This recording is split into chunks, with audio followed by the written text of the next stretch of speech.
Hi friends, അസ്സലാമു അലൈക്കും. Welcome back to my channel. നിങ്ങൾക്ക് എല്ലാവർക്കും സുഖമല്ലേ? എനിക്കിവിടെ സുഖമാണ്. അപ്പോൾ ഇതാ ഇന്ന് കോഴിക്കുട്ടമ്മക്ക് തീറ്റയായിട്ട് വന്നപ്പോഴേക്കും ഒരു കോഴി അപ്പം തന്നെ ഒരു കൊത്തി കുറച്ച് പൊട്ടിച്ചിട്ടുണ്ട് കവറ്. ഇതാ ഇപ്പോഴാണ് ഞാൻ വീഡിയോയിൽ കാണുന്നത്. കാരണം ഞാൻ നല്ല വിശന്നിരിക്കുവായിരുന്നു തോന്നുന്നു. അതിൻ്റെ അകത്ത് ഉണ്ടാകുന്ന തീറ്റയൊക്കെ തീർന്നിട്ടുണ്ട്.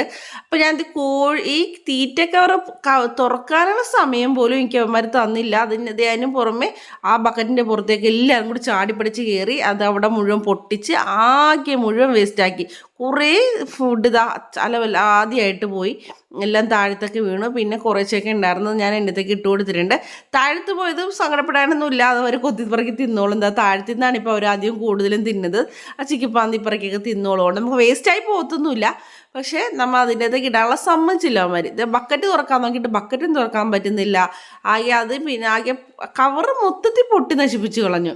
ഇനി അത് ഞാൻ ബക്കറ്റിലേക്ക് എടുത്ത് വെച്ചു. അല്ലെങ്കിൽ ഇനി ബക്കറ്റും കൂടി അടച്ചു വെച്ചിട്ട് മാറ്റി വെച്ചേക്കാം. അല്ലെങ്കിൽ പിന്നെ ഇവന്മാർ ഇനിയും വന്നത് മൊത്തം നശിപ്പിച്ച് കളയും. എന്താ ഇവിടെ മുഴുവൻ തീറ്റ താഴത്തുണ്ട്. അപ്പോൾ താഴത്തു നിന്നാണ് ഇപ്പം ഒട്ടുമിക്ക എല്ലാവരും കഴിക്കണത്. താഴത്തുനിന്ന് തിന്നിട്ട് പിന്നെ ബാക്കിയുള്ളത് അതിൻ്റെ അകത്ത് തിന്നോളും. അപ്പോൾ നമുക്ക് മുട്ടയൊക്കെ എടുക്കാം. പിന്നെ ബാക്കി കുറച്ച് ഫുഡ് വേസ്റ്റൊക്കെ ഉണ്ടായിരുന്നത് നമ്മളിവിടെ ഇതിൻ്റെ പുറത്ത് ചോട്ടൂടെ ഇട്ട് കൊടുത്തിട്ടുണ്ട്. നമ്മൾ ബാക്കി വരുന്ന കുട്ടികൾ കഴിച്ചതിനും അതുപോലെയൊക്കെ ബാക്കി വരുന്ന കുറച്ച് വേസ്റ്റൊക്കെ ഉണ്ടാവില്ലേ അല്ലേ. അപ്പോൾ ഇതുപോലെ ഇട്ട് കൊടുക്കുവാണെങ്കിൽ അവരത് താറാവും കോഴിയൊക്കെ കൊത്തിപ്പറക്കി തിന്നോളും. ഓരോതൊക്കെ കാക്കക്കുട്ടികളും തിന്നോളും. അപ്പോൾ അവർക്കും വേണ്ട എന്തെങ്കിലും ഫുഡൊക്കെ പൂച്ചയും കാക്കയും താറാവും കോഴിയും ഒക്കെ അവർക്ക് ഇഷ്ടമുള്ള പോലെ ഫുഡ് കഴിച്ചോളും. പിന്നെ ഞങ്ങൾക്ക് ഇന്നത്തെ പണിയെന്ന് വെച്ചാൽ മെയിൻ പണി നമ്മുടെ കോഴിക്കൂടൊന്ന് ക്ലീൻ ആക്കണം. കോഴിക്കോട് ക്ലീൻ ആക്കാൻ വേണ്ടി ക്ലീൻ ആക്കിക്കൊണ്ടിരിക്കുന്നതാണ്. അപ്പോൾ ഇത് നമ്മുടെ മെയിനായിട്ട് എന്ന് വെച്ചാൽ മണ്ണിലാവുമ്പോൾ നമുക്ക് കോഴിക്കോട് ക്ലീൻ ആക്കാൻ വളരെ എളുപ്പമാണ്. സിമ്പിളായിട്ടുള്ള പണിയാണ്. അതായത് ഇതുപോലെ ഒന്ന് ആ ചവറൊക്കെ അടിച്ച് ഇതാക്കി കൊടുത്തു കഴിഞ്ഞാൽ നമ്മുടെ കൂടൊന്ന് പെട്ടെന്ന് ക്ലീൻ ആയി കിട്ടും. നമുക്ക് വലിയ ബുദ്ധിമുട്ടില്ല കേട്ടോ. ഈ അറക്കപ്പൊടിയും ഇതൊക്കെ ഇടുമ്പോഴാണ് നമുക്ക് വലിയ പാടായിട്ട് തോന്നുന്നത്. അത് ഇച്ചിരി ബുദ്ധിമുട്ടുള്ള പണി തന്നെയാണ്. എന്നുവെച്ചാൽ അത് മുമ്പ് ഇതുപോലെ നമുക്ക് ഉണ്ടാക്കിയപ്പോൾ ഇതുപോലെ അറക്കപ്പൊടിയൊക്കെ ഇട്ട് കൊടുക്കുമായിരുന്നേ. അറക്കപ്പൊടിയൊക്കെ ഇട്ട് കൊടുക്കുമ്പോൾ എന്താണെന്ന് വെച്ചാൽ നമ്മളത് അറക്കപ്പൊടി കുറച്ച് പരുവായി കഴിയുമ്പോൾ ഇത് കംപ്ലീറ്റ് ചീത്താവും.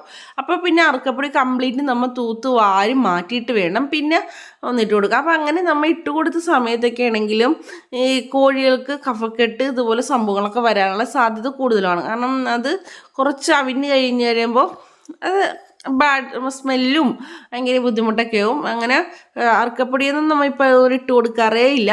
നമുക്ക് ഈ മണ്ണ് തന്നെ ആകുമ്പോൾ വളരെ സിമ്പിളായിട്ട് നമുക്ക് കൂടി ക്ലീൻ ചെയ്തെടുക്കാനും നല്ലതാണ്. ഹെൽത്തി ആയിട്ട് വയ്ക്കുകയും ചെയ്യും കോഴികൾ. അപ്പോൾ നമ്മുടെ കോഴികൾക്ക് ഒരു അസുഖങ്ങൾ വരാതെ സാധ്യതയും കുറവാണ്. പിന്നെ ഇതിൻ്റെ ചവറാണ് മുഴുവൻ കിടക്കുന്നത്. അല്ലാതെ വേറെ ഒന്നുമില്ല. ഇലകൾ നമ്മുടെ മൾബറീൻ്റെ ഇലകളാണ് ഈ മുഴുവൻ ഉള്ളത്. ഇലകൾ നമുക്ക് കത്തിച്ച് കളയും. ബാക്കി വേസ്റ്റ് അടിയിടണമെന്ന വേസ്റ്റ് മുഴുവൻ എന്തെങ്കിലുമൊക്കെ വേസ്റ്റ് ചോട്ടിലിട്ട് കൊടുക്കാം. നമുക്ക് നല്ല വളമിട്ട് കിട്ടുകയും ചെയ്യും. അപ്പോൾ അത് താഴത്തുള്ള എല്ലാ കോഴികളും തിന്ന് ഒരുവിധം ഒതുക്കിയിട്ടുണ്ട്. ഇനി അവർ ബാക്കിയുള്ളത് കൂടി ആ ചിക്കി മാന്തി ഒക്കെ തിന്നോളും. അപ്പോൾ അവർക്ക് കുഴപ്പമൊന്നുമില്ല. അവർ കോഴികളായതുകൊണ്ട് നമുക്ക് പിന്നെ പേടിക്കാനൊന്നുമില്ല. എല്ലാം അത് നമുക്കൊന്നും വേസ്റ്റായി പോകത്തൊന്നുമില്ല. എന്നാലും ഇവന്മാർ ഇത്ര ക്ഷമകെട്ട് നിൽക്കുവാണെന്നും അറിയില്ലായിരുന്നു കേട്ടോ. അതേ ഇവിടെ നമുക്ക് കുറച്ച് പൂവൻ കോഴികളുണ്ട്. അപ്പോൾ പൂവൻ കോഴി ഇത് കാപ്പിരിക്കോഴി നല്ല ഭംഗിയാണ് കേട്ടോ. കാപ്പിരിക്കോഴി കാണാൻ എനിക്ക് ഭയങ്കര ഇഷ്ടമാണ്. കാപ്പിരിക്കോഴി ഇതേ പുള്ളിക്കോഴി നല്ല ഭംഗിയാണ്. ഈ കാപ്പിരിക്കോഴി എന്ന് വെച്ചാൽ വലുതായി പൂവൻ കോഴി നിൽക്കണം നല്ല രസമാണ്. അതുണ്ടെങ്കിൽ നമുക്ക് കുഞ്ഞുങ്ങളെ നല്ല ഭംഗിയുള്ള കുഞ്ഞുങ്ങളെയും കിട്ടും. അപ്പോൾ ഇനി നമുക്ക് നമ്മുടെ കോഴികൾക്കുള്ള വെള്ളം മാറ്റി വെച്ച് കൊടുക്കുവാണ്. അപ്പോൾ ഒട്ടുമിക്ക നിങ്ങൾക്ക് കാണുന്ന വീഡിയോയിലൊക്കെ അറിയാം, നമ്മൾ ഡെയിലി അല്ലെങ്കിൽ ഒന്നരാടെങ്കിലും നമ്മൾ വെള്ളം മാറ്റി വെച്ച് കൊടുക്കാറുണ്ട്.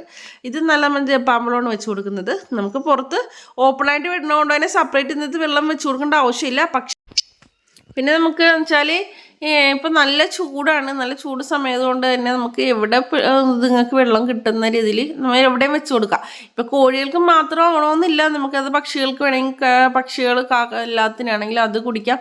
പിന്നെ നമ്മൾക്ക് വലിയൊരു കുളം ഉള്ളത് കൊണ്ട് തന്നെ നമ്മൾ പ്രത്യേകിച്ച് നമുക്ക് ഒരു പാത്രത്തിലും പൊട്ടിലും വെച്ച് കൊടുത്തില്ലെങ്കിലും അവർക്ക് വെള്ളം ഉണ്ടാകും. അപ്പോൾ അവിടെ വന്നാലും ഇപ്പോൾ നമ്മൾ രാവിലേക്ക് ആണെങ്കിലും കുറച്ച് ലേറ്റായിട്ടൊക്കെ തുറക്കുവാണെങ്കിൽ നമുക്ക് രാവിലെ തുറക്കാൻ പറ്റിയില്ല, ലേറ്റായിട്ട് തുറക്കണമെങ്കിലും അവർ ദാഹിച്ച് കിടക്കരുതല്ലോ. അപ്പോൾ നമുക്ക് അതിനായിട്ടും കൂടിയാണ്. അപ്പോൾ രാത്രി ആണെങ്കിലും അവർക്ക് രാവിലേക്ക് നമ്മൾ ലേറ്റായി തുറന്നാലും ഫുഡും വെള്ളവും എന്തായാലും അതിൻ്റെ അകത്ത് ഉണ്ടാവും. അപ്പോൾ നമുക്ക് അവർക്ക് അതിനുള്ള പേടിക്കാൻ വേണ്ട.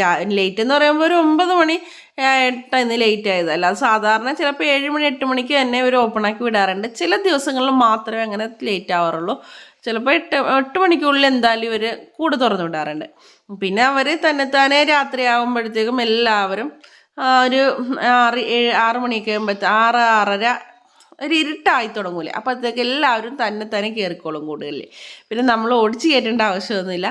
പിന്നെ നമുക്ക് ഇനി ഒരു മുയലുണ്ടല്ലോ, മുയലിന് നമുക്ക് ഇച്ചിരി ഒരു ഫുഡ് കൊടുത്താൽ അപ്പം നമ്മൾ ഫുഡ് പിന്നെ കടയിൽ നിന്ന് വാങ്ങിച്ചു കൊടുക്കൽ കുറവാണ്. നമുക്ക് വീട്ടിലുണ്ടാക്കുന്ന എല്ലാ ഫുഡും കൊടുക്കാറുണ്ട് കേട്ടോ. അപ്പോൾ അതുകൊണ്ട് നമുക്ക് ഫുഡിൻ്റെ ചിലവ് അങ്ങനെ കുറച്ചെടുക്കാം.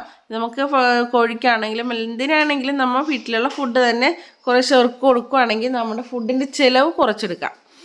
പിന്നെ ഇവർ ഇവിടെയൊക്കെ അടപ്പുണ്ട്. ബാക്കിയുള്ളവരും ഇതുപോലെ വെള്ളമൊക്കെ കുടിച്ച്, താറാവൊക്കെ ആണെങ്കിലും കോഴിയൊക്കെ ആണെങ്കിലും വെള്ളമൊക്കെ കുടിച്ച് നടക്കുന്നുണ്ട്. അപ്പോൾ മാക്സിമം നമ്മൾ ചിലവ് ചുരുക്കിയ രീതിയിൽ ചെയ്യുക. അപ്പോൾ കഴിഞ്ഞ ദിവസങ്ങളിൽ നമ്മുടെ പുഴുവിനെ ഉണ്ടാക്കണല്ലേ, അപ്പോൾ അത് ഉണ്ടാക്കാൻ ഉദ്ദേശിക്കുന്നുണ്ട്. അപ്പോൾ ഞാൻ ആ വീഡിയോ നിങ്ങളെ കാണിച്ചു തരാം. അപ്പോൾ നമ്മുടെ വീട്ടിലൊരു പുതിയ അതിഥിയുണ്ട്, 2 ജാവകളും കൂടി ഉണ്ട്. അപ്പോൾ ഇതൊക്കെയുള്ള വീഡിയോ അടുത്ത വീഡിയോയിൽ കാണുന്നവരെ ബൈ.